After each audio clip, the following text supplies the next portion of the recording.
Okay, we were talking about like a friend of mine that's a teacher that's pregnant, and I got to thinking about maybe teenagers that aren't married, that are younger, and what would they do in a predicament where they don't have any friends, and they need a baby shower, where the government would come in and give them a baby shower, and you wouldn't want these welfare people or welfare mom, so they couldn't have one kid after the other. So it had to be specified that they couldn't have a boyfriend living with them, but they could like go from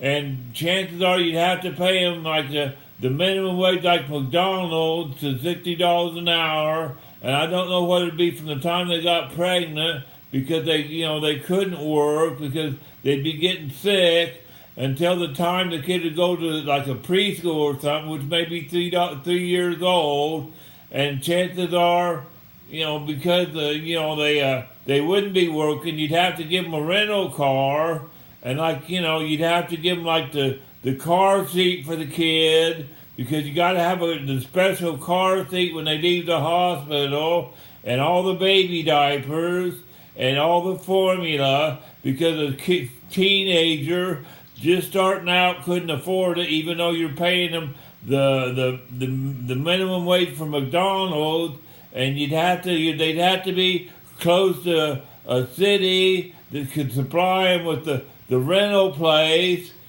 and the place where the nurse could get to like if you're a single parent and a teenager, you couldn't handle this screaming kid. So you'd have to take the day off or so ever so often to get away from it and get the nurse in there to watch it. And it'd have to be specified that once the kid got so old, you'd have to take job training for a job and get the clothing. And we may supply you with clothing because you may not be able to afford clothing for a better job than McDonald's. You may have to take training for a better job than McDonald's.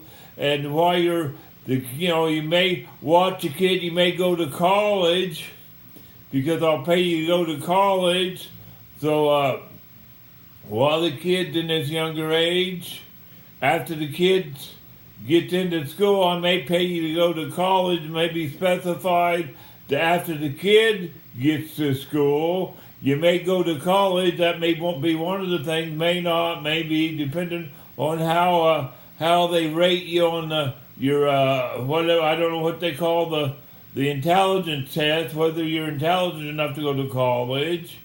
But it may be specified that when you're in your apartment, you can't have a boyfriend in there where you're not just some welfare mom pumping out kids so you don't have to work.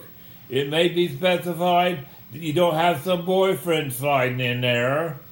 But when you get out of the hospital, the government will supply you with your car, a rental car. They won't own your car, but a rental car, and your car seat, and your baby blankets, and all the booties and the things for your baby. That if you're a teenager, you may not have friends and to do your baby shower. And all your diapers and your infant formula and your bottles. And I don't know who'd buy them for you. There'd have to be some government agency, some welfare agency that'd go in there and make sure you had it. Like, for a baby shower. And would look after you. There'd have to be some agency to look after you when you're in your apartment, to check on you, to make sure you don't have some guy sliding in there where you're not pumping out kids so you don't have to work. I hate to say it, but I hate to be the person looking at, checking up on you. But, when you get a little old, I'm talking about a 16-year-old, when you get older and you're an adult, then maybe, but after you get in college and you get to more adult, but, when you're younger, they have to check on you. Maybe even younger, you got to check on you.